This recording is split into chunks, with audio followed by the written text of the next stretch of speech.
मी गोखल्यांची गोष्टी हे पुस्तक मला खूप आवडली. ज्यांनी हे पुस्तक लिहिले त्यांचे नाव कुंपा गोखले आहे. मला हे पुस्तकातून एक गोष्ट आवडली. आसोदा या गावी बहिणाईंचा जन्म झाला. बहिणाईंचे वडिलांचे नाव खंडू महाजन तर आईचे नाव भीमाबाई महाजन होते.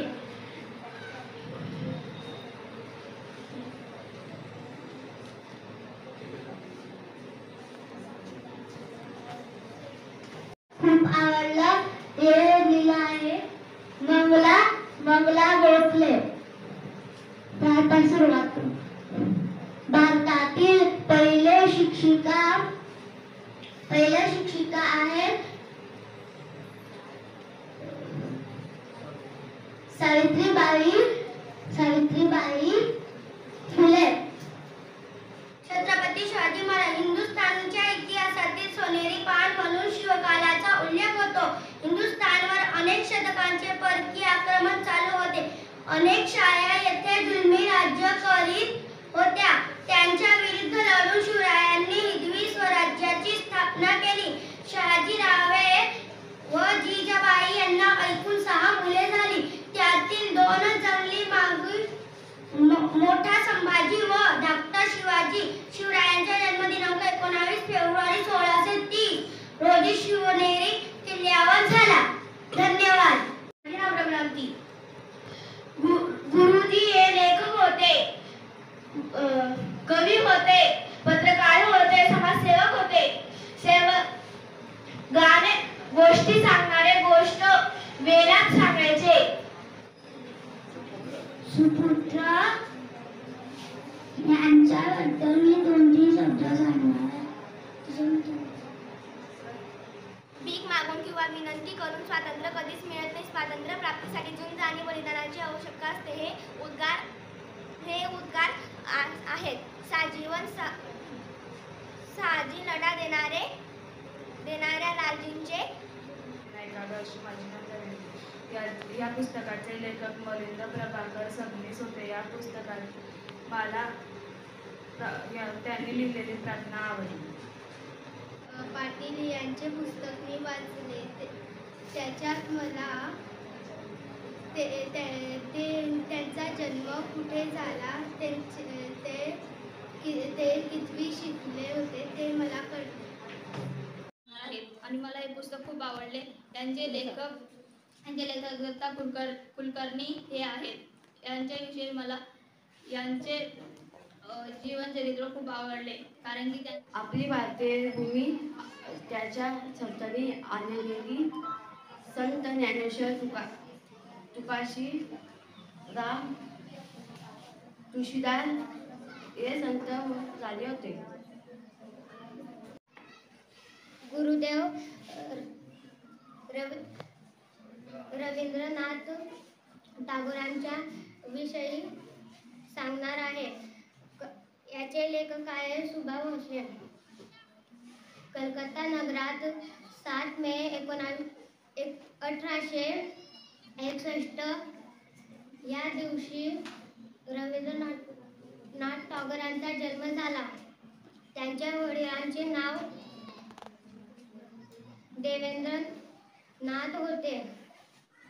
अहिल्याबाई होळकरांचे पुस्तक वाचून मला माहिती पडले की अहिल्याबाई होळकरांनी काय काम केले, त्यांनी कोणते धैर्य, शौर्य व समाज सुरक्षा काय सुधारणा केली ते सर्व माहिती पडलं.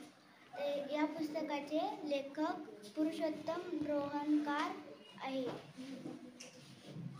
हे पुस्तकावर मुख्य पानावर अहिल्याबाई होळकरांची प्रतिमा आहे. ही प्रतिमाने मला माहिती पडले की अहिल्याबाई होळकर अशी दिसायची. धन्यवाद. साहेब कर्वे यांच्याविषयी मी वाचलेलं आहे. मला हे पुस्तक आवडलं आहे की महर्षी अण्णासाहेब कर्वे यांनी भारतरत्न पदवी मिळवली आणि ते त्यांनी गरिबीमधून हे दिवस काढले. त्यांचे वडील ते 5वीत असतानाच वारले. त्यांची दुःखामध्ये परिस्थिती गेली हे मी या पुस्तकामधून पाहिले. धन्यवाद. या पुस्तकाचे नाव श्रेष्ठ समाज सुधारक गोपाळ गणेश आगारकर आहे. या पुस्तकाचे लेखक कुसुमा बेदारकर आहे. या पुस्तकात त्यांचे कष्ट, त्यांनी केवढं शिक्षण केलं, त्यांचे बालपण हे सगळे लिहिलेले आहे. आणि ते कुठे गेले, ते लोकमान्य टिळकाशी पण पुण्याच्या डेक्कन कॉलेजमध्ये भेटलेले होते. त्यांनी स्वतंत्र लढाचे पण खूप गोष्टी केलेले होते. धन्यवाद. सरहद्द गांधी यांचे पुस्तक वाचले आहे. या पुस्तकाच्या लेखिका डॉक्टर लीला पाटील आहे. मुखपृष्ठावर त्यांचे चित्रसुद्धा आहे. यांचा जन्म 1890 साली सरहद्द प्रांतात जनईक गावात एका सुसंस्कृत कुटुंबात झाला. यांनी यांच्या भावाप्रमाणे परदेशात जाऊन शिक्षण न घेता गावात राहून समाजसेवा केली. हे त्यांचे चरित्र मला खूप आवडलेले आहे. त्यांचा मृत्यू 1988 साली झाला. धन्यवाद. हे पुस्तकावरून अतिशय थोडक्यात माहिती सांगली आहे. त्यांनी त्या पुस्तकातून त्यांचे बालपण, त्यांनी कलिंग विजय हे युद्ध केलं, त्याच्या विरुद्ध काही अनेक गोष्टी सांगल्या आहेत. याच्यामधून मला कलिंग युद्ध हे विषय खूप आवडला. त्यांनी त्याच्यात खूप कष्ट करून ते युद्ध विजय झाले आहे. त्यांनी कलिंग युद्धानंतर बौद्ध धर्म स्वीकारले. बौद्ध धर्मात त्यांची बहीण पहिले बौद्ध धर्म स्वीकारले होते. मग त्यांची बहीण त्यांची मुलगी त्यांनी बौद्ध धर्म त्यांच्या पहिले स्वीकारले होते. म्हणून त्यांची बहीणने त्यांना सांगितले तुम्ही पण बौद्ध धर्म स्वीकारा. मग त्याचे वडिलांनी बौद्ध धर्म स्वीकारले. यांच्या पुस्तकांची निवड केलेली आहे. मला हे पुस्तक खूप आवडलं कारण मला हेही माहीत होतं की ते कवी आहेत. पण या पुस्तकातून मला हे माहीत पडलं की ते फक्त कवी नाही तर चित्रकार, संगीतकार, नाटककार हेही होते. त्यांचा जन्म 7 मे 1861 रोजी कलकत्ता येथे झाला. मला या पुस्तकातून फार काही नवीन माहीत पडले आहे. मला महावाचन उत्सवादरम्यान हे पुस्तक मिळालं आहे. मला हे पुस्तक खूप आवडलं. धन्यवाद. माझे नाव साक्षी गौतम सोनवणे आहे. महावाचन उत्सवामुळे हे पुस्तक मी वाचले. या पुस्तकाचे नाव महामानव ज्योतिराव फुले आहे. या पुस्तकाचे लेखक प्राध्यापक डॉक्टर शांताराम विस्पुते आहे. या पुस्तकात ज्योतिराव फुलेंचे पूर्ण चरित्र दिलेले आहे. या पुस्तकात मला एक गोष्ट खूप आवडली. या महात्मा ज्योतिराव फुलेंना एवढ्या समस्या आल्या तरी त्या समस्यांना ते डगमगून न जाता त्या समस्यांना सामोरे गेले. 2024 स्पर्धेत मला हे विनोद भावे यांचे पुस्तक वाचायला मिळाले. यांचे लेखकांचे नाव शराब मांडके आहे. याच्यात मला विनोबांची माहिती मिळाली. ते किती शिकलेले होते. मी क्रांतिकारक भगतसिंग यांचे पुस्तक वाचले. हे पुस्तक खूप छान आहे. ज्यांनी हे पुस्तक लिहिलं त्यांचं नाव अशोक बेनखडे असे होते. मला या पुस्तकामधून त्यांचे बालपण कसे झाले हे मला खूप छान वाटले. म्हणून मी 8-10 ओळी तुम्हाला सांगते. पहिल्यांदा सरदार भगतसिंग यांचे जन्म शनिवार 27 ऑक्टोबर 1907 या दिवशी झाले. मी महावाचन उत्सवात हे पुस्तक निवडले. नोबेल विजेते भारतीय. या पुस्तकात मला गुरुदेव रवींद्रनाथ टागोर यांच्याविषयी माहिती मिळाली. यांचा जन्म 7 मे 1861 रोजी कोलकाता जिल्ह्यात कोलकाता गावी झाला. हे सुसंस्कृत आणि श्रीमंत घराण्यात झाले. लहानपणी काही वर्ष ते घरीच शिक्षण घेतले आणि काही वर्षानंतर त्यांनी शाळेत शिक्षण घेतले. पण चार भिंतींमध्ये त्यांना कंटाळून आले आणि बाहेरच्या वातावरणात त्यांनी कविता लिहिण्याची सुरुवात केली. वयाच्या 12व्या वर्षी त्यांनी लेखनाची सुरुवात केली. ज्ञानमहर्षी रामन यांच्या पुस्तकांची निवड केली. C.V. रामन यांचे छोटे कहाणी चरित्र आपल्यापुढे लेखक श्रीराम चिंतामण शिंदे यांनी ठेवली. खरं सांगायचं तर हे चरित्र नसून चरित्राचा आढावा होता. C.V. रामन हे भारताला जगाच्या नकाशावर मानाने घेऊन जाणारे पहिले शास्त्रज्ञ होते. मी तुम्हाला दुर्गा भागवत यांच्याविषयी थोडी माहिती देणार आहे. दुर्गा भागवत यांचा जन्म मध्य प्रदेशातल्या इंदोर शहरात 10 फेब्रुवारी 1910 मध्ये झाला. एकदा त्यांच्यासोबत एक घटना घडली. ते चायपीत होते आणि त्यांच्या हातात काचेचा कप होता. ते मोडीत गेले आणि त्याला दूध द्यायला लागले. अचानक त्यांचा पाय निसटला आणि ते खाली पडले. ते निसटल्यावर त्यांच्या हातातले काचेचे कप फुटले आणि त्यांच्या हातात हात घुसला, पण ते लढत नव्हते. हे पाहून त्यांच्या बाबांना आश्चर्य झाले आणि त्यांचे बाबा त्यांना दवाखान्यात घेऊन गेले. दवाखान्यात डॉक्टरांनी त्यांची जखम साफ केली आणि त्यांना गोळ्या आयोडून नेलेले. डॉक्टर म्हणाले, तू रडत का नाही आहे बाळा? ते म्हणाले, दुखत नाही तर रडायचं काय?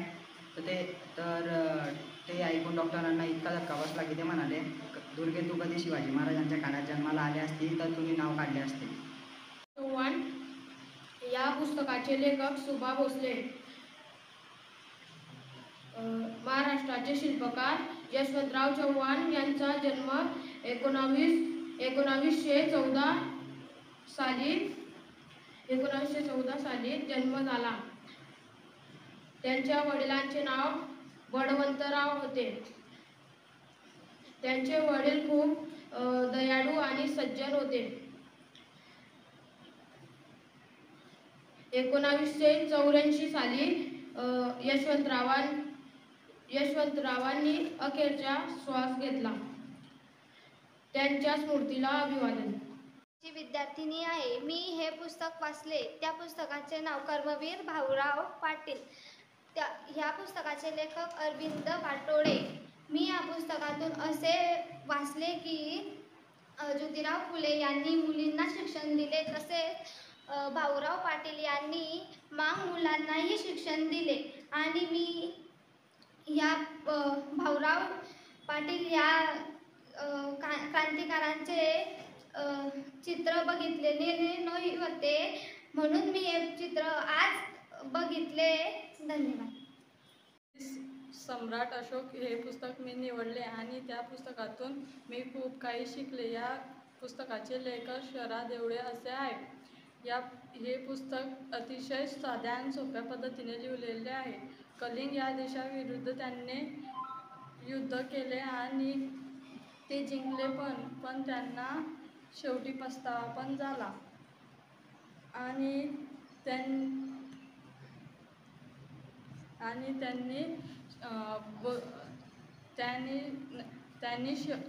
शेवटी बौद्ध हा धर्म स्वीकारला. त्यांच्या मनाला शांती आणि समाधान व्हावा म्हणून त्यांनी बौद्ध धर्म स्वीकारला. पूर्ण नाव श्री गिरीधर देवदास आमटे असे होते. यांचं शिक्षण नागपूरमध्ये झालं. यांचं स्वप्न डॉक्टर व्हायचं होतं, पण त्यांच्या वडिलांचं स्वप्न माझ्या मुलं इंजिनियर वकील व्हावं असं वाटलं, पण त्यांना वकील व्हायचं नव्हतं, कारण की त्यांना लोक म्हणायला गेले की गुन्हेगारांना वाचवणारा वकील, म्हणून त्यांना वकील व्हायचं नव्हतं.